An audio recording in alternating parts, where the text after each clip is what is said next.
Assalamualaikum warahmatullahi wabarakatuh. Banyak sekali pertanyaan jamaah, Ustadz kasih kami channel untuk kajian anak-anak muda. Di antara anak muda berasal dari Aceh, luar biasa. Channelnya Maulizul Akbar Nak. Tonton, subscribe, like, share, komen. Assalamualaikum warahmatullahi wabarakatuh.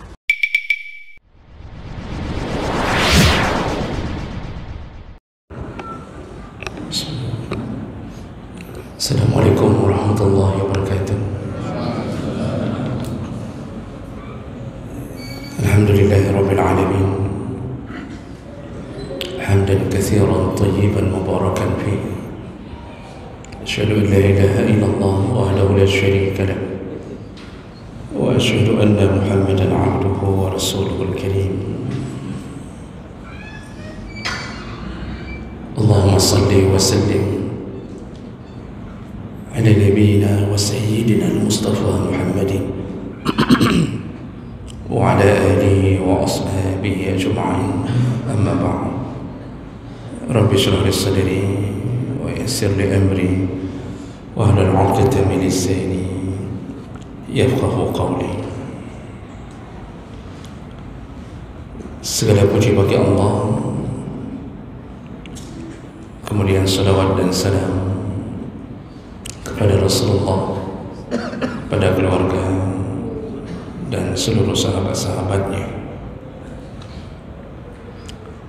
Ya Allah muliakan insyaAllah bapak-bapak, ibu-ibu, jemaah salat maghrib dan isya, dan semoga kehadiran kita menjadi pahala di sisi Allah Subhanahu wa ta'ala. Di pertemuan yang lalu kita mulai membahas tentang adabul hadiyah, yaitu adab memberi atau menerima hadiah. Dan kita sudah jelaskan adab yang pertama, yaitu hendaknya seseorang ketika memberi hadiah berniat semata-mata karena Allah Subhanahu wa ta'ala. Karena seluruh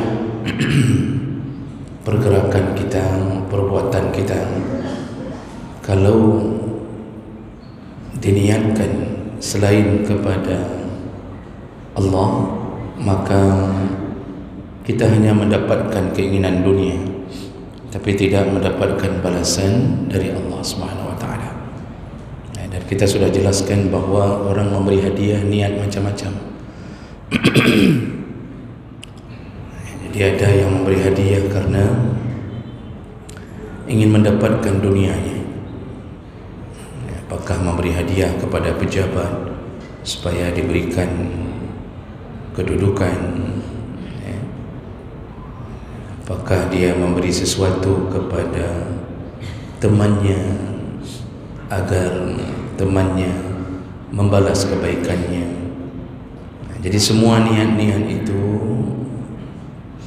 akan berdampak kepada pahala yang didapatkan. Maka hendaknya berilah sesuatu hadiah hanya karena Allah. Baik, kita lanjutkan berikutnya. Adab yang kedua, yusannul ihda walau kanat basitah. Disunnahkan untuk senantiasa membiasakan saling memberi hadiah walaupun sederhana. Jadi ini salah satu pekerjaan yang dimuliakan dan dianjurkan oleh Nabi sallallahu alaihi wasallam, yaitu biasakanlah memberikan hadiah. Jadi kan kita sudah jelaskan bahwa hadiah ini memberikan sesuatu kepada siapa saja yang kita inginkan dengan tujuan memuliakannya atau menghargainya, itu disebut hadiah. Makanya orang yang berprestasi pun ketika disebut mendapatkan hadiah. Dan ini pekerjaan disunnahkan oleh Nabi sallallahu alaihi wasallam karena manfaatnya banyak.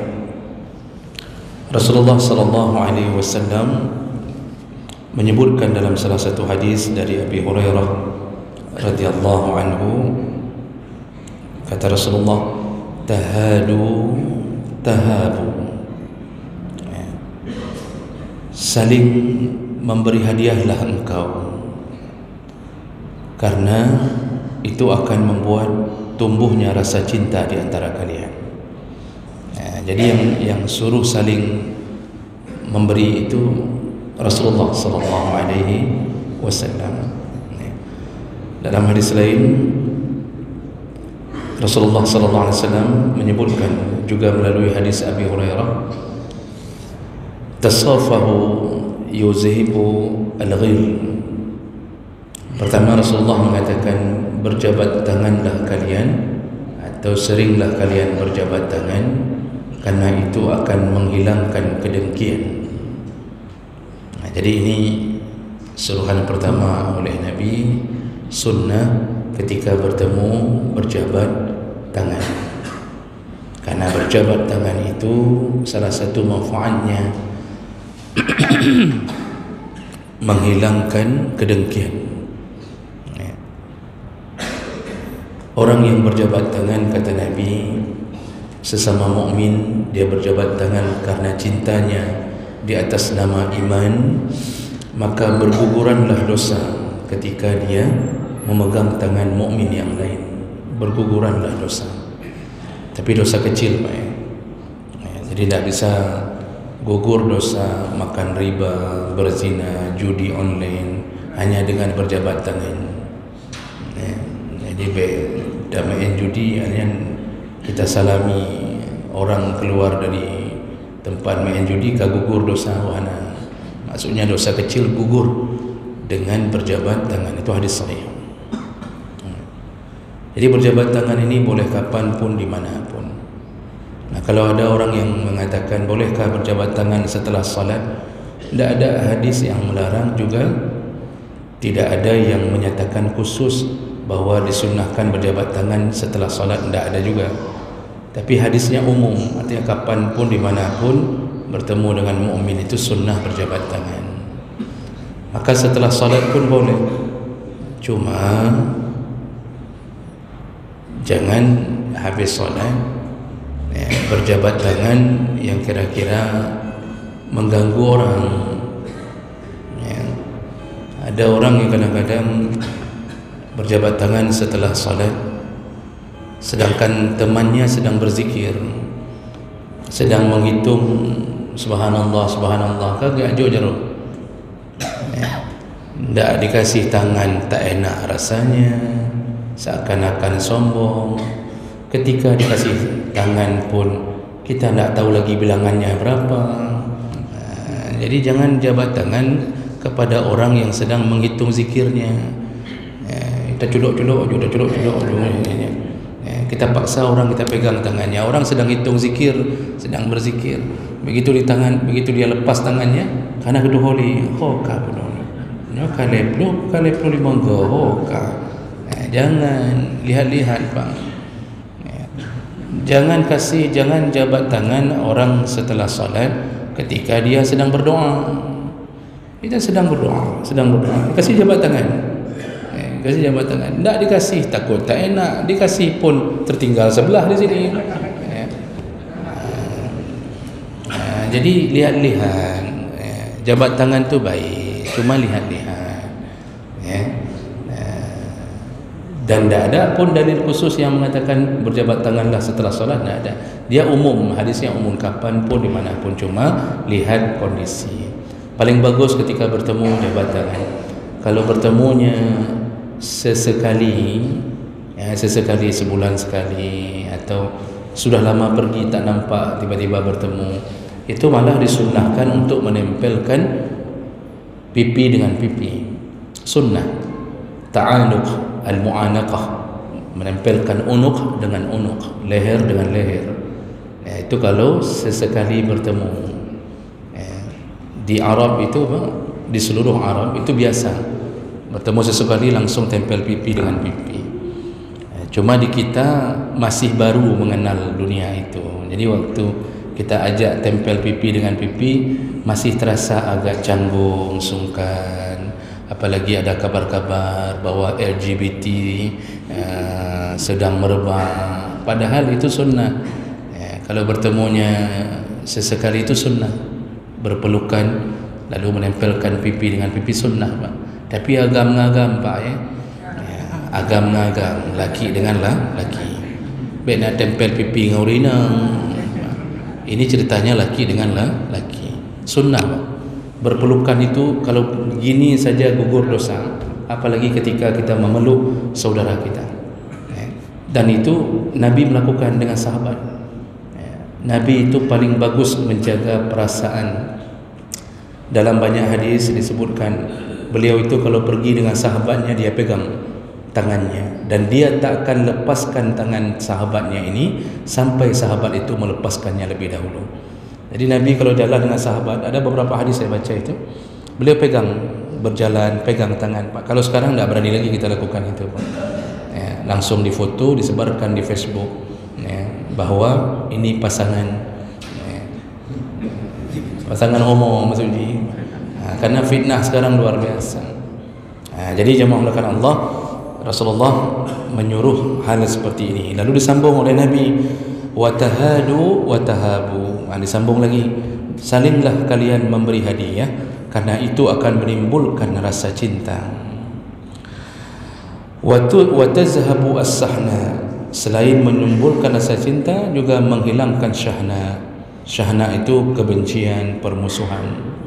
Makanya memberi hadiah itu manfaatnya banyak sekali. Oleh karena itulah disunnahkan oleh Nabi sallallahu alaihi wasallam. Dan di antara yang telah disebutkan oleh Nabi sallallahu alaihi wasallam adalah tahabu, dia menimbulkan rasa cinta. Jadi al-mahabbah itu muncul dengan saling memberi hadiah. Kita di komplek tinggal, bagaimana caranya agar kita mulai berkenalan dengan tetangga dan mereka mulai menyadari siapa kita, berbaik-baik dengan kita? Langkah pertama yang paling efektif adalah memberi hadiah. Ada sekarang kebiasaan tinggal di satu komplek itu nafsi-nafsi, hidup sendiri-sendiri, pulang tutup pintu, masuk ke rumah nonton TV, paling cuma senyum. Kita senyum terus-terusan kepada tetangga, mereka belum memuji kita. Kita menanyakan perihal tetangga terus-terusan, mereka bosan. Apalagi kalau kita tanya istrinya, kita ketemu sama suaminya, kita tanya istrinya, nalega datanya ke kedai depu apa? Kita tanya terus-terusan pun sehat, ya bosan. Artinya bahkan mungkin dia akan mengatakan pudanya ngada sasar. Nah, begitu mungkin mereka akan saling berbisik. Dan mereka belum sampai memuji kebaikan kalau orang cuma senyum dan tanya kabar. Kapan mereka mulai membalikkan hati mereka yang mungkin selama ini merasa bahwa tetangga kita itu kayaknya sombong lah, atau tetangga kita itu cuma senyum-senyum aja, tapi kayaknya kurang ramah lah orangnya, atau macam-macam lah. Itu bisa terjadi. Kapan keadaan itu bisa berbalik? Hadiah. Begitu bapak ibu hantarkan satu mangkok kuah, dengan isinya, maksudnya jangan kuah-kuah aja, ada isinya, dengan isinya. Begitu dihantarkan satu mangkok kuah, Pak, diterima di tetangga sebelah, mulailah mereka mengatakan, Masya Allah, kita ada dapat ni hadiah ni, ada kuah pelia, jadi ada macam-macam kita sering beri. Itu mulai berbalik, hati itu akan mulai mencintai, dan mereka pun nanti akhirnya akan memulai membalas kebaikan. Terciptalah kebaikan, mulailah akrab. Tapi jangan akrab-akrab sekali, karena kalau akrab sekali biasanya bermusuhan lagi, Pak. Makanya kan Rasulullah mengatakan, habib habibaka haunamma asa ayyakuna baghidaka yawmamma. Kalau engkau sedang mencintai seseorang, cintailah sekedarnya saja, karena bisa jadi dia akan menjadi musuhmu di satu hari nanti. Wa baghid baghidaka yawmamma asa ayyakuna habibaka yawmamma. Kalau sedang benci ke seseorang, bencilah sekedarnya saja, karena bisa jadi dia akan menjadi kekasihmu di kemudian hari. Ini nasihat dari Nabi. Maka dalam bergaul itu, kasih hadiah menimbulkan cinta. Begitu sudah mulai timbul kasih sayang, timbul cinta dengan tetangga, dengan siapa saja, itu dimulai dari hadiah. Tetapi jangan sampai terlalu akrab. Makanya sudah banyak kejadian bestie menjadi musuh dan musuh menjadi bestie. Jadi waktu akrab, Masya Allah, itu bestiku, kemana-mana berdua, begitu tidak dibayar langsung jadi musuh. Nah, ini perlu dijaga. Jadi jemaah melakukan Allah, manfaat memberi hadiah sehingga disunnahkan Nabi itu menimbulkan rasa cinta. Makanya apa, orang dalam maksiat pun untuk memancing cinta itu dengan hadiah. Untuk memancing cinta dalam maksiat pun dengan hadiah. Makanya coba lihat orang pacaran, apa yang diberi, Pak? Hadiah. Tak bisa modal. Ini maksiat nih. Ini yang saya bilang contoh maksiat, Pak. Orang maksiat pun tahu hadiah itu menimbulkan cinta. Maka untuk memancing cinta kasih hadiah. Maka banyaklah di antara kita korban-korban, Pak, yang sudah menjadi istri orang tapi kita korbannya. 15 tahun jatuh dalam dunia maksiat berpacaran, itu pasti habis uang, Pak, sampai uang kuliah SPP Hanabaya. Untuk apa? Mentraktir pacar. Terus berlanjut hubungan, nanti beli ini, beli itu, nanti ada happy birthday, kemudian kirim lagi hadiah, habis modal, harap tertuh juta, habis modal, ujung-ujung jadi istri orang, kan bangai. Jadi apa yang kita lakukan? Mentraktir istri orang. Itu yang terjadi, Pak. Tapi kita sudah tahu ternyata hadiah itu memancing cinta. Makanya perempuan pun, kalau seandainya ini contoh maksiat tadi, seandainya cuma modal senyum, tanya apa kabar, itu sebulan sudah ditinggali, Pak. Ini setan laki-laki sama setan perempuan nih, Pak. Itu ditinggali.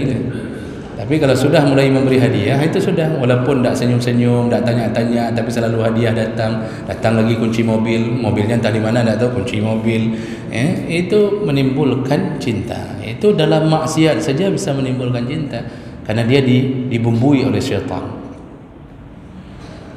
Maka paling mudah meluluhkan hati orang adalah dengan hadiah.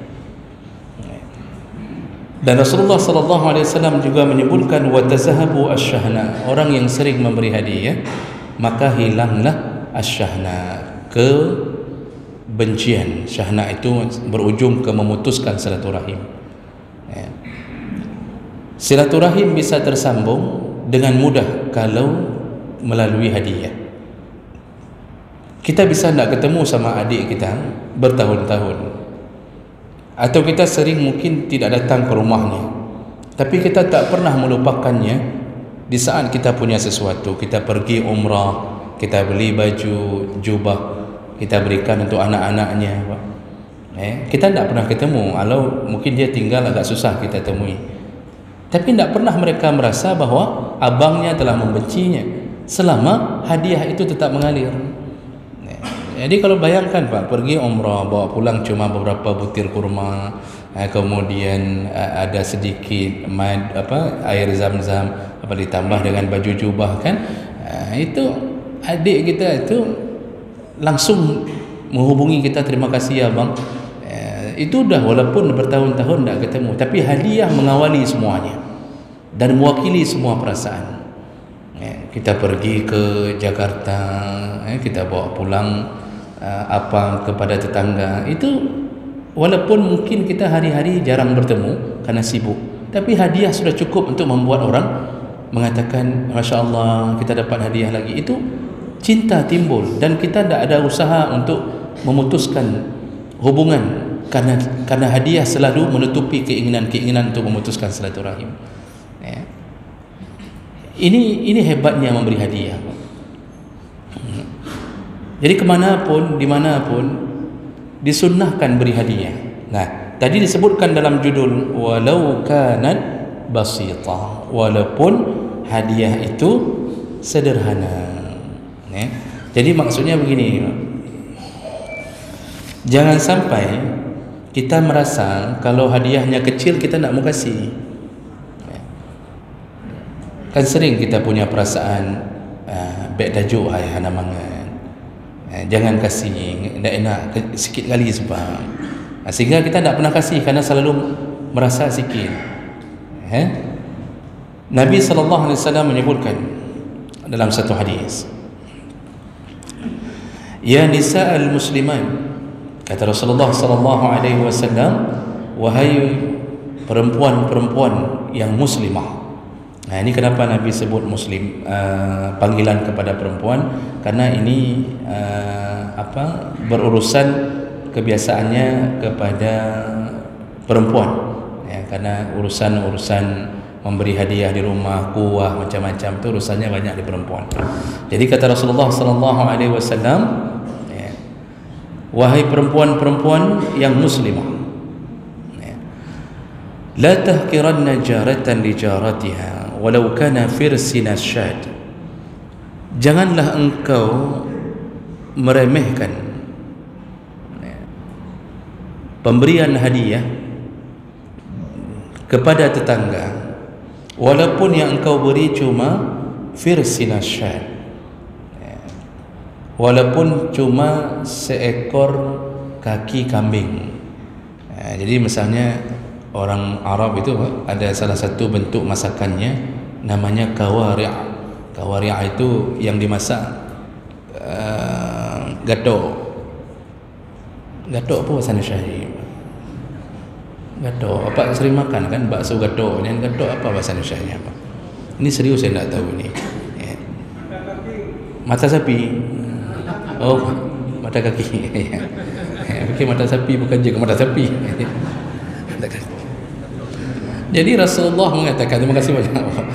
Jadi Rasulullah mengatakan, janganlah engkau meremehkan pemberianmu walaupun yang engkau beri cuma mata kaki. Yalah kaki lah, mata kaki kambing, gatok kambing.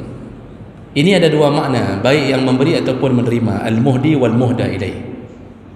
Yang memberi itu tetap jangan merasa ini sedikit sekali, ini tak enak kalau kita kasih kecil kali. Walaupun cuma sebatang coklat, pulang dari manapun, walaupun cuma sebatang coklat, disunnahkan memberi hadiah. Jadi jangan disiksa oleh syaitan perasaan tak enak. Kan sering akhirnya tak pernah kasih, Pak. Tak pernah kasih, sabih hana mangan, haidit tak tajuk. Kita bawa pulang mi ada 3 bungkus, untuk kita 2 bungkus kerana keluarga ramai kan. Lalu ada 1 bungkus, tanya sama suami. Ini kerana tadi Nabi sebutnya wahai perempuan. Jadi tanya sama suami, 1 bungkus ke mana ni? Kita kasih ke tetangga aja. Isteri nyaut, "Baik, hai, enggak usah. Cuma 1 bungkus, tak enak kita kasih." Itu perasaan itu harus dibuang. Perasaan itu harus dibuang. Walaupun sederhana, tetap disunnahkan untuk memberi. Makanya kan kadang-kadang ada orang yang istilahnya dumho kerja kemanapun dia pergi tetap dia kasih, walaupun kadang-kadang waktu pulang dari Bandar Aceh dia beli keripik Cik Sam. Dia tuding dengan Cik Sam, Pak dia tuding dengan Cik Sam. Dia beli, misalnya dia beli setengah kilo kan, sikit-sikit seorang. Makanya sekarang orang, Pak, kalau perasaannya bagus, yang penting beri. Orang sekarang pulang umrah itu bagi-bagi hadiahnya apa, Pak? 3 kurma, 1 botol kecil Zam-Zam, kemudian ada kismis sedikit, nanti ada yang kacang humus, itu kacang humus putih-putih itu sedikit. Jadi sedikit-sedikit, itu pun entah betul dibeli di Mekah, entah betul dibeli Madinah, karena di Los Mawai itu cukup nanti sebelum pergi pun dah pesan duluan. Dia pesan pun 50 bungkus pun kasih. Ciri-cirinya biasanya kalau bukan dari Mekah Madinah itu, ciri-cirinya biasanya tak bilang apa-apa. Ini ada hadiah sedikit ustaz, ini ada hadiah. Kalau kita tanya dari Pani, anak pu bacuk dah, yang dari Pani. Itu biasanya Pak mungkin dari halalan Thaibah Los Mawai. Jadi begitu. Nah, jadi jemaah melakukan Allah Subhanahu wa taala, inilah pelajaran dari Nabi, ya, sering-seringlah beri hadiah. Sering-sering, ya. Karena bagus sekali manfaat daripada memberi hadiah ini, ya. Nah, ini yang Nabi inginkan dari kita. Makanya dulu sahabat-sahabat asal ada apa-apa kasih ke Nabi, Nabi asal ada apa-apa kasih ke sahabat, antar ke sana, antar ke sini. Jadi hari-hari itu cuma antar sana, antar sini. Aisyah radhiyallahu anha, ketika Nabi pulang ada makanan apa? Kata Aisyah tidak ada. Kata Rasulullah, ya sudah, saya puasa saja. Karena puasa sunnah boleh langsung berniat. Syaratnya belum makan apapun dari semenjak datangnya fajar dan belum zawal, belum tergelincir matahari, itu boleh berniat. Pulang jam 10 tidak ada apa-apa, langsung niat puasa sunnah, itu sah. Tapi puasa sunnah, puasa sunnah Pak. Tapi kalau sudah makan pagi tidak boleh lagi. Jadi pulang tanya sama istri, ada apa? Nggak ada apa-apa. Ya sudah, saya puasa saja. Padahal benar-benar nasi gurih tabur kurba baju. Itu tak betul. Jadi Rasulullah pulang, lalu tanya, ada apa? Tak ada apa-apa, kata Aisyah. Kata Rasulullah, puasa saja. Duhur, habis solat duhur Nabi pulang lagi ke rumah. Nabi langsung Aisyah mengatakan, ya Rasulullah, udah ada yang hantar makanan. Jadi ada apa? Kurma dicampur dengan susu, jadi seperti bubur begitu. Lalu Rasulullah mengatakan, padahal tadi aku berpuasa, tapi tak apalah, bawa ke sini, kita makan. Akhirnya Rasulullah membuka puasanya. Maka puasa sunnah itu boleh buka kapanpun, dimanapun. Kata Ummu Hanik bahwa Rasulullah berkata, as-saim al-mutatawwi' amirun li nafsih. Orang yang puasa sunnah itu dia pemimpin dirinya sendiri. Mau buka kapanpun terserah, tak mengapa. Tapi puasa sunnah, punya puasa Ramadan coba-coba apa? Ini tidak berlaku pada puasa Ramadan. Lihatlah yang saya bilang Bapak, lihatlah tadi tak ada apa-apa, duhur dah ada makanan. Jadi mereka terus berbagi. Itu yang perlu kita pelihara Pak, saling memberi hadiah. Baik, jadi nanti saya tunggu nih. Jadi jangan Bapak dengar-dengar saja, tapi harus aplikasikan. Paling kurang ya malam Senin depan lah paling kurang.